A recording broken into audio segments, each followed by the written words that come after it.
321 pop.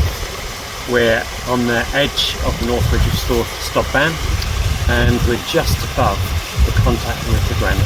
So they're a contact-metamorphic rocks here. So here we see something that's a little bit like a slate, and something here which is much paler, got this banding in it, and this was originally a limestone, but it's been totally recrystallized by fluids coming off the granite.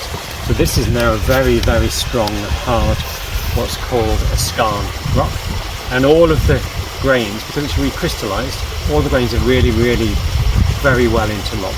It's quite unlike the slate. So we can tell that it's really nicely interlocked crystals, because when I hit it with a hammer,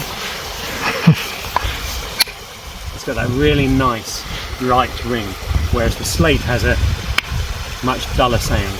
So that's because as the elastic wave is passing through, here all the crystals are interlocked and they're not deflecting the wave at all. Whereas here there are gaps between the crystals, so the wave reflects off, so it can't propagate through so well. So you end up with a much more rapid decay of the sound of the elastic wave.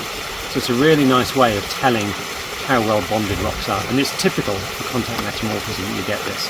And in fact, down in Keswick they used to mine this and make lithophones, a little bit like xylophones, but with these stone bits that you hit with a hammer. So there we go, singing rocks.